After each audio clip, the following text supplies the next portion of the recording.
कार्यक्रम में ही सहभागिता की है और इसके साथ ही इस कार्यक्रम का उद्देश्य प्रदेश में ही सुशासन के कई पहलुओं, प्रशासनिक सुधारों और विकास योजनाओं पर विचार विमर्श करना था।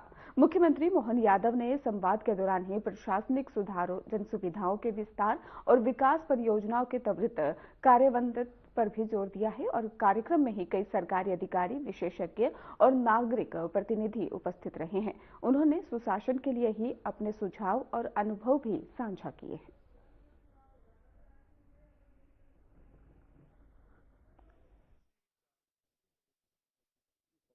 कोई की व्यवस्था हो, 5 जन की भूमिका सदैव धर्म मार्ग पे चलने की है और इस तमाम प्रकार के आकर्षण की, पत्रकारिता की व्यवस्थाओं में तमाम प्रकार के बहुत अच्छे लोग भी हैं, लेकिन निस्वार्थ भाव से विचार व्यवस्थाओं के लिए 5 जन ने प्रारंभ से जो अपनी पहचान बनाई, वो पहचान हमारी बहुत लंबी विरासत है, जिस विरासत के आधार पर जवाबदारियां भी बड़ी बड़ी थी, लेकिन उस जवाबदारियों को निभाते हुए न केवल उस गौरवशाली विरासत को गर्व करने का मौका दे रहा है, बल्कि हितेश जी के साथ और आज भी वो पूरा 5 जन उसी कलेवर में, उसी आनंद के साथ पूरे देश में और दुनिया में पहचान बना रहा। डिजिटली भी मैं बधाई देना चाहता हूं। अपनी व्यवस्थाओं के बलबूते पर आज के इस चुनौती भरे माहौल में जब सत्ता की व्यवस्था और व्यवस्थाओं के आधार पर हमारे दायरे भी होंगे, हमारी बातें भी होगी,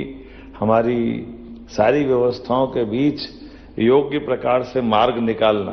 तो जब मध्य प्रदेश की बात आती तो मैं मान के चलता हूं कि आपने वो लघु फिल्म तो बताई दी, हमारे से कार्यकर्ताओं को भी सहेज कर समेज करके जिस प्रकार से हम अपनी सत्ता की व्यवस्था केवल सत्ता के लिए नहीं, सत्ता के माध्यम से व्यवस्थाओं में बदलाव करके आम से आम जनता के सुख के लिए जो जो कर सकते हैं, उस दिशा में लगातार चलने का हमारी सरकार ने भी प्रयास किया है। मुझे ऐसी कई सारी बातों को कहने के लिए लंबा समय लगेगा, लेकिन छोटी छोटी कुछ बातें करके ही मैं अपनी बात खत्म कर लूंगा, क्योंकि मूलतः मैं आकर के आपके बीच उपस्थित ही रहना चाहता था। मुझे इस बात का आनंद भी है कि हमने अपने इस मार्ग को, इस सरकार की व्यवस्थाओं को जब बनने के बाद कदम बढ़ाना प्रारंभ किए, तो राज्यों के साथ पड़ोसी राज्यों के लिए एक देश के अंदर ये गलत परंपरा थी कि राज्य की व्यवस्थाओं के जो परमात्मा की दी हुई प्राकृतिक संपदा हमारे पास है, जल, जंगल, जमीन, ये जो हमने कल बिरसा मुंडा जी के माध्यम से जो सीखा है, 20-25 साल से राजस्थान के साथ पार्वती कालीसिंध चंबल योजना का हमारा पानी के बंटवारों को लेकर के मुकदमा चल रहा, हाई कोर्ट, सुप्रीम कोर्ट। तो हमने कहा ये कैसे हो सकता है, राजस्थान भी तो हमारा ही भाई है। अब ये बात सही कि राजस्थान में जल की कठिनाई ज्यादा है, तो हमारे पास जल की संपदा 250 से ज्यादा नदियां हैं, नदियों का मायका है मध्य प्रदेश, तो थोड़ा पानी ज्यादा दे दो तो क्या फर्क पड़ जाएगा, और कहां कोई झंझट है। तो हमने कहा कोई दिक्कत नहीं, हमारा मन तो राजस्थान के 13 जिलों में, जैसे ही ये माननीय मोदी जी ने वास्तव में स्वयं उपस्थित होकर के और उस बात के लिए न केवल उनने पुष्टि की, बल्कि उनने मंच से भी इस बात की तारीफ की। ये आज का समय, बोले ये हमारे दल की सरकार बनने के बाद दृष्टिकोण क्या होना चाहिए, ये दृष्टिकोण वर्तमान में देश के आधार पर दिखाई देगा। जब दूसरे दलों की सरकारें होती तो राज्य के अंदर एक ही कांग्रेस सरकार थी, लेकिन कांग्रेस की सरकार में कर्नाटक, तमिलनाडु, आंध्र और आपस में उनके किस प्रकार के संबंध होते हैं, लेकिन हमारे दलों के अंदर परस्पर भाईचारा कैसे हो, परस्पर सौहार्दपूर्ण संबंध कैसे बने, एक दूसरे के राज्य की बेहतरी के लिए। तो केवल वो नहीं, फिर केन बेतवा एक हमारा ताप्ती मैया के साथ जुड़ रहा है, अभी चित्रकूट की तरफ भी कदम बढ़ रहा है। हमारी मंदाकिनी में केन बेतवा का जो पानी आएगा तो वास्तव में वो क्षेत्र भी अलग प्रकार से हो जाएगा। इतना ही नहीं, अपने यहाँ कुलपति से कुलगुरु की यात्रा भी सरकार के माध्यम से भी मैं बधाई देना चाहूंगा कि ये एक शब्द कहां से कहां पलट देता है। नहीं तो वाइस चांसलर अंग्रेजी में तो वाइस चांसलर है, मैं तो समझ नहीं पाता हूं कि उस वाइस चांसलर का हिंदी अनुवाद करो तो क्या निकलेगा भगवान जाने। लेकिन जो कुलगुरुओं के पीछे का जो आनंद है, जैसे हम गुरु पूर्णिमा मनाते हैं तो गुरु पूर्णिमा अदरवाइज वो गुरुजी में स्कूल शिक्षा में खत्म कर देते थे। मैंने कहा उच्च शिक्षा में तो सवाल ही नहीं उठता, ये कहां से गुरुजी। तो गुरुजी कौन से होते, ये बड़ा संकट है। जो हमारा अपना जो उत्सव होते हैं और उत्सव के जो आनंद आते हैं वो तो रक्षाबंधन से लगा करके गुरु पूर्णिमा तक और मकर संक्रांति से लगाकर इसका जो अपने त्योहारों को सरकार के माध्यम से समाज के साथ सरकार समाज से निकल के तो बनती है, तो सरकार उत्सव मनाए दूर से, ऐसा कैसे हो सकता है। तो वो तो उसका भागीदार होना चाहिए ना। तो हमारे जितने भी उत्सव है, त्योहार है, पर्व है, ये प्रत्येक आनंद के हैं। तो इसे छोटे छोटे कई प्रयोग हमारी सरकार ने भी किए हैं, जिसके आधार पर अब जैसे गीता जयंती है, तो अब गीता जयंती सरकार को क्यों नहीं मनाना चाहिए। तो गीता जयंती भी मना रहा और गीता भवन भी बना रहे हैं पूरे प्रदेश के अंदर। हमारे अपना तो संबंध सांदीपनी आश्रम के कारण से गीता जी से ज्यादा ही है। अगर कंस को मारने के बाद भगवान कृष्ण सांदीपनी आश्रम नहीं आते तो पता नहीं क्या होता। मैं तो उस पर ज्यादा नहीं जाना चाहता हूं, लेकिन सांदीपनी आश्रम में आने के बाद 64 कला, 14 विद्या, सारे वेद, जो मैंने प्रारंभ में बात कही, एक विद्यार्थी के जीवन में कितना बदलाव आता है और शिक्षा क्या महत्व रखती है, ये उसी से तो रेखांकित होता है। और एक तरफ जब हम इसकी बात कर रहे हैं तो ऐसे कई और बहुत सारी चीजें भी चला रहे हैं, जैसे सौर आधारित ऊर्जा। अपना तो सौर मंडल में नवग्रह में सूर्य आधारित तो संस्कृति है, और ऐसे में हमने कहा कि किसानों के लिए नवकरणीय ऊर्जा के बलबूते पर उनके अपने किसानों के 32 लाख किसानों के लिए हमने तय किया है कि वो अपने सोलर पंप खुद लगा करके बिजली विभाग से अपनी आत्मनिर्भरता बना लें, उनको कोई जरूरत नहीं।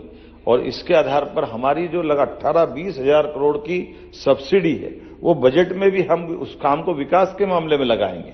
ऐसे कई प्रयोग हमने किए, जिसके आधार पर ये पूरे देश का नया मॉडल बना है, जिस पे हम चल रहे हैं। आज रोजगार आधारित काम की बात अगर कर रहे हैं तो रोजगार में हमारा कृषि की विकास दर बहुत अच्छी थी, लेकिन कृषि की विकास दर से हमारी अर्थव्यवस्था में उद्योग आधारित जो वर्तमान की रचना है, और उद्योग में भी केवल हेवी इंडस्ट्री नहीं, हेवी इंडस्ट्री के साथ एमएसएमई और एमएसएमई से भी नीचे लघु कुटीर उद्योग, इसलिए रोजगार परक उद्योग जो चले, तो रोजगार के लिए जैसे हमारे पास अड़ोसी पड़ोसी देशों में देखने को मिल रहा है कि आबादी होती है तो आबादी को भी काम से लगाया जा सकता है। इसलिए भावांतर के बलबूते पर हम अगर बहनों को घर में नारी सशक्तिकरण योजना के माध्यम से हम इस दिशा में आगे बढ़ रहे हैं कि आज हमने उनको घर में जोड़ा है, लेकिन हमने कहा कि आप 1,500-3,000 की बात मत करो, आप प्रति बहन 5,000 रुपया महीना सरकार आपको 10 साल तक देगी, कारखाने वालों को बाकी का वो मिला ले। तो हमारी बहनों को 10-12,000, 14,000, 20,000 तक मिलना चाहिए। तो रेडीमेड गारमेंट्स पूरे प्रदेश में क्यों नहीं होना चाहिए। जब कपास हमारे यहाँ बनता है, धागा हमारे यहाँ बनता है, तो कपड़े में, सिलाई में और इसमें क्या परेशानी है, क्यों नहीं जोड़ना चाहिए। तो जो रोजगार आधारित उद्योग लगाएगा उसके लिए सरकार के माध्यम से हमारी योजनाओं के बलबूते पर केवल बिजली, पानी, रजिस्ट्री में छूट, भूखंड लेना, ऐसा नहीं, रोजगार आधारित 2,000-5,000 का कारखाना चलाएगा, उसको 5,000 रुपये महीना, महिला हो या पुरुष, रोजगार आधारित काम के लिए भी सरकार सब्सिडी चालू कर रही। अब ये देखने के लिए दूर से कैसे दिखाई देगा, कारखाना आपका, माल आप बना रहे हो, उत्पादन आप कर रहे हो, आप अपना सेल कर रहे हो, लेकिन हमारी शर्त है कि जो बेरोजगार है उनको केवल आप कारखाने में काम दो। अगर आप उनको कारखाने में काम दोगे तो हम आपको सब्सिडी देने वाले हैं, हम आपको मदद करेंगे ताकि आप लोगों को रोजगार हो। ये हम अपने व्यक्ति को काम से लगा करके उसकी काम की कीमत भी करा रहे हैं, और सरकार की भावना रोजगार आधारित कामों को बढ़ावा देने की है। अदरवाइज मशीन आधारित काम तो दुनिया कर लेती है।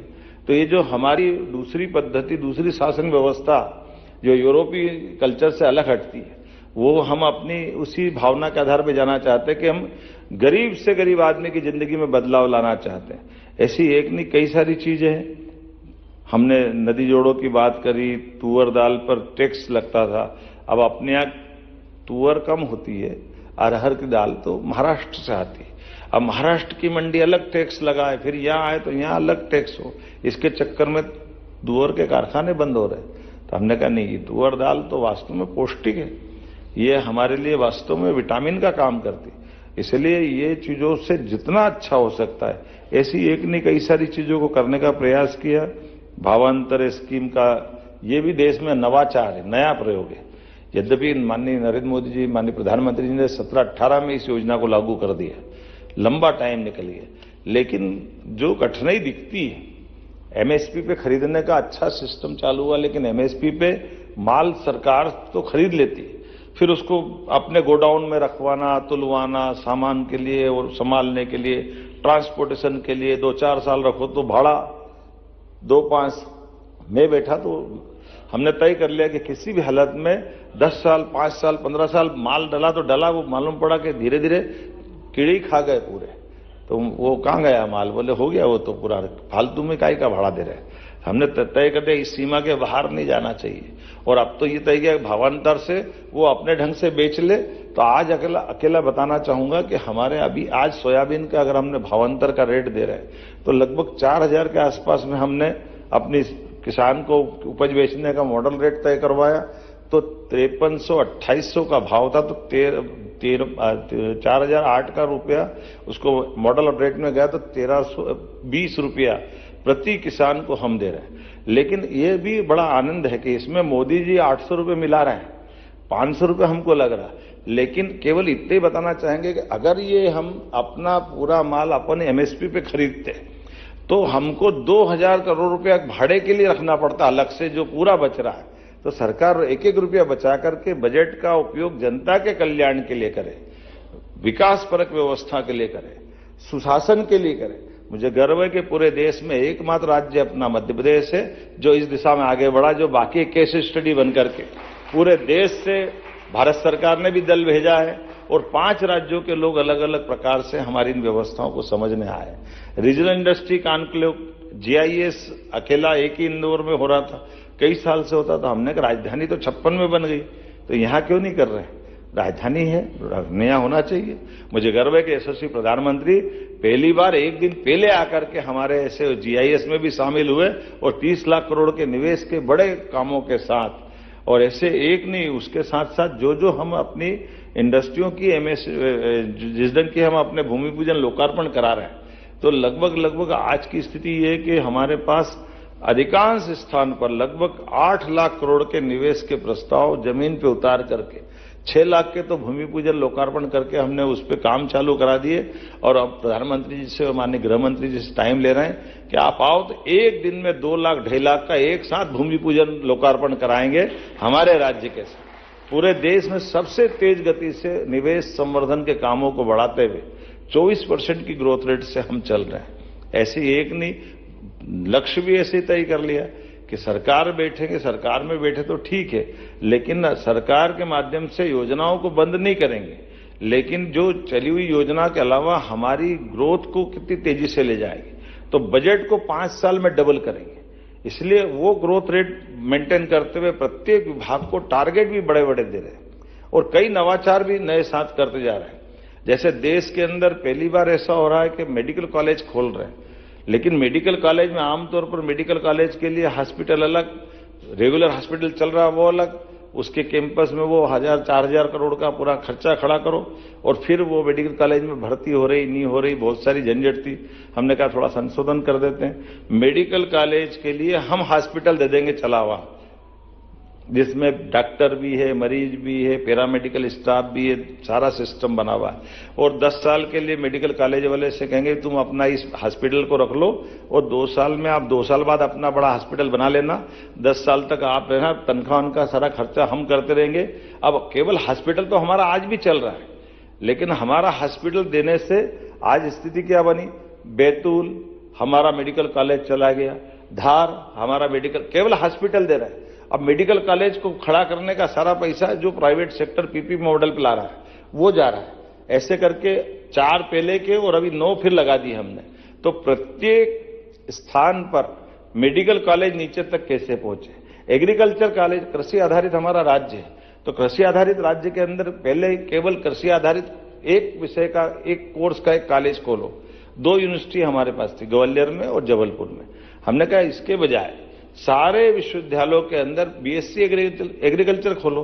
हाँ, पैरामीटर्स वो रखो जो भारत सरकार के उच्चतम मापदंड है, तो इस आधार पर जो कोर्स हो सकते हैं परमात्मा चाहेगा तो इस दिशा में और भी बहुत सारे काम करेंगे। आज समय की कमी है। उम्मीद करूंगा केवल एक बात बोलकर, निमाड़ में कपास हमारे आदिवासी अंचल में होता है 13 जिलों के अंदर, लेकिन जो भी कोई कारण रहा, कांग्रेस के ज्यादा पाप है उसमें, तो कांग्रेस ने यहां हमारे जितने कॉटन आधारित बड़ी बड़ी मिलें थी, इंदौर, उज्जैन, ग्वालियर, रतलाम, एक एक करके वो पुरानी टेक्नोलॉजी और पता नहीं किस किस कारण से वो सारे मिल बंद होते गए। अब हमारा कॉटन तमिलनाडु जा रहा है, तमिलनाडु में धागा बन रहा है, धागे से कपड़ा बन रहा है, कपड़े से रेडीमेड गारमेंट्स के लिए, और घर घर बड़े पैमाने पर सक्सेस हो रहा है। लेकिन हमारा कॉटन हमारे यहां कोई काम का नहीं। हमने कहा ऐसा क्यों होना चाहिए। मुझे गर्व है कि ऐसे 7 पीएम मित्र पार्क बनने वाले थे माननीय मोदी जी की योजना के माध्यम से, जो 7 साल पहले डिक्लेयर हुई थी। 7 में से सबसे पहले अपना भूमि पूजन हुआ और पूरा बुक हो गया धार के पास, मोदी जी ने इसी साल कर दिया, जिसके आधार पर लगभग 3 लाख लोगों को रोजगार मिलेगा। 2 मेट्रोपॉलिटन सिटी उज्जैन, इंदौर, देवास, धार मिलाकर के पूरी एक, और दूसरी भोपाल के आसपास के 4 जिले। शहरीकरण में मास्टर प्लान में केवल नगर निगम के अंदर के झगड़े पड़ते थे, ये आवासीय हो जाए, ये कमर्शियल हो जाए, ये हो जाए, वो हो जाए। हमने कहा ये हो जाएगी, लेकिन बार बार देख। मुख्यमंत्री मोहन यादव ने बड़वारा में ही 8,000 करोड़ रुपए की सौर ऊर्जा परियोजना के लिए ही भूमि पूजन किया है और इस अवसर पर ही उन्होंने परियोजना के महत्व पर प्रकाश डालते हुए कहा है कि यह कदम प्रदेश में ही स्वच्छ और सतत ऊर्जा उत्पादन को बढ़ावा देगा। उन्होंने अधिकारियों और परियोजना टीम को ही समयबद्ध तरीके से ही सुनिश्चित करने के निर्देश दिए हैं और भूमि पूजन कार्यक्रम में ही स्थानीय अधिकारी और जनप्रतिनिधि भी मौजूद रहे हैं।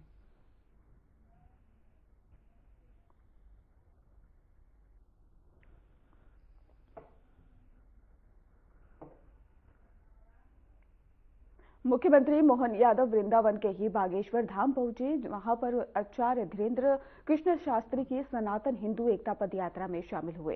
इस अवसर पर ही मुख्यमंत्री मोहन यादव ने पदयात्रा के महत्व पर प्रकाश डालते हुए समाज में एकता और सहिष्णुता बनाए रखने की भी अपील की है। इसके साथ ही आपको बता दें कि पदयात्रा में ही स्थानीय श्रद्धालु और पदयात्रा के सहभागी भी शामिल हुए हैं, जिन्होंने सामूहिक रूप से ही धार्मिक और सांस्कृतिक संदेश को ही आगे बढ़ाने का संकल्प लिया है। कार्यक्रम के दौरान ही सामाजिक सद्भाव और सांस्कृतिक मूल्यों को बनाए रखने की विशेष इस पर जोर भी दिया गया है।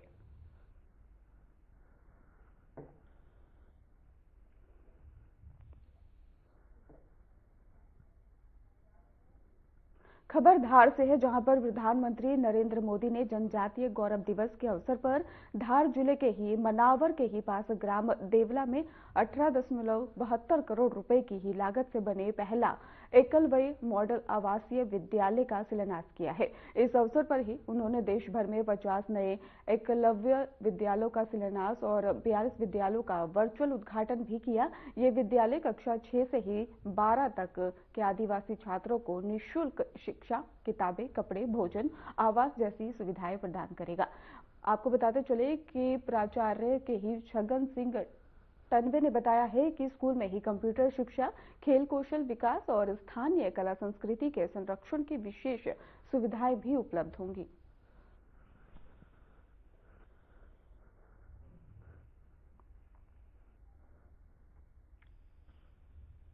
हमारे एकलव्य में जो है कक्षा 6 से लेकर 12 तक के विद्यार्थी हैं। अभी वर्तमान में जो है 138 बच्चे के आसपास बालिकाएं हैं और इसके टोटल कैपेसिटी जो है 240 बालक है और 240 बालिकाएं हैं। ऐसे कुल मिलाकर जो है 480 बालक बालिकाएं रहेगी यहाँ पे। उनके लिए अलग अलग हॉस्टल की सुविधा रहेगी और 52 का जो है हमारा स्टाफ है। अभी लगभग जो है सभी लोग पदस्थ हैं, अच्छे मास्टर फीस हैं, सभी विषय विशेषज्ञ लोग हैं और अध्यापन बच्चों को कराते हैं। तो जो भी किया अच्छा किया उन्होंने, और ये हॉस्टल बहुत सालों से बन रही है। हमें बहुत इंतजार था यहाँ पे आने का और अभी बहुत दिन बाद आए तो बहुत खुशी हुई कि ये सब हुआ और अगले साल के लिए आने के लिए बहुत उत्सुक है हम सभी। मैं धन्यवाद कहना चाहती हूँ मोदी जी को। उन्होंने हमारी स्कूल बनवाई, क्योंकि हम जब पहले रहते थे वहाँ बहुत कम जगह थी, हम बहुत अच्छे से नहीं रह पाते थे। अब आज अच्छा लग रहा है, आज ओपनिंग हो गई है, कुछ दिन बाद हम आ भी जाएंगे यहाँ पर।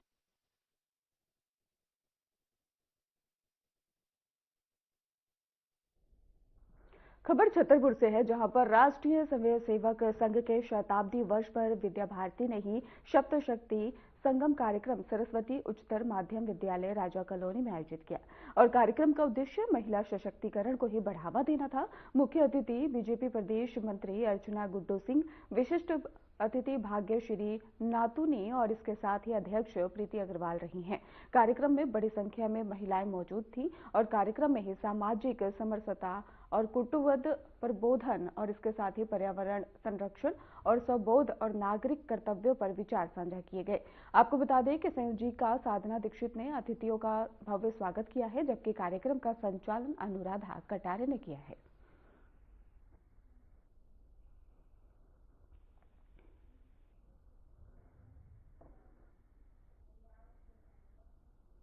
खबर नीमच से है, जहां पर केंद्रीय नारकोटिक्स ब्यूरो यानी कि सीबीएन की ही टीम ने चित्तौड़गढ़ जिले के ही निब्बाहेड़ा छोटी सादड़ी रोड पर नरसिंहगढ़ टोल प्लाजा पर ही एक गाड़ी से ही 5.193 किलोग्राम अफीम बरामद की है। ये आपको बताते चले कि यह मादक पदार्थ राजस्थान के ही प्रतापगढ़ से लाकर नागौर जिले में ही सप्लाई किए जाने वाला था। तस्करी के आरोप में ही एक व्यक्ति को ही एनडीपीएस अधिनियम 1985 के तहत गिरफ्तार कर वाहन और अफीम जब्त कर ली गई है और इसके साथ ही सीबीएन नीमच इस अंतर्राज्यीय तस्करी के नेटवर्क की ओर भी आगे की जांच जो है वो लगातार कर रहा है।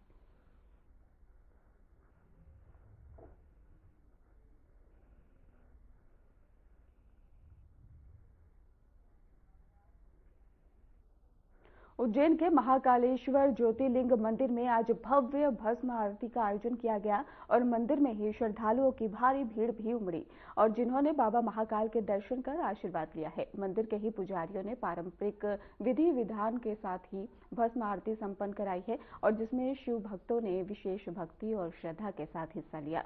इस अवसर पर ही मंदिर परिसर में विशेष सुरक्षा और व्यवस्थाएं भी सुनिश्चित की गई हैं।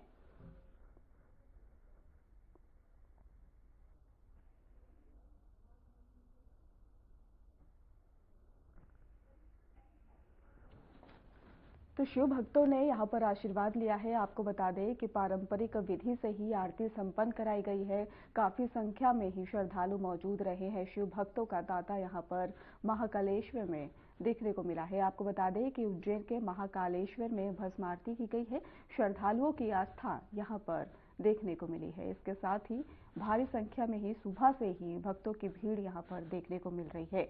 भोले बाबा को बहुत ही सुंदर फूलों के साथ सजाया गया, आरती की गई और इसके साथ ही जो मनोकामना श्रद्धालु लेकर आए हैं वो उनकी पूर्ण होने की कामना करते हुए दिखाई दिए। तो इसके साथ ही आपको बता दें कि सुबह सुबह के समय ही सभी भक्त महाकालेश्वर में भस्म आरती में शामिल हुए, जहां पर बच्चे, महिलाएं और सभी जन यहां पर मौजूद रहे। सपरिवार सहित कुछ लोग यहाँ पे श्रद्धालु जो आए अपनी मनोकामना लेकर आए हुए थे। फिलहाल खास बुलेटिन में बस इतना ही। आगे की खबरों के लिए आप देखते रहिए हमारा चैनल। धन्यवाद।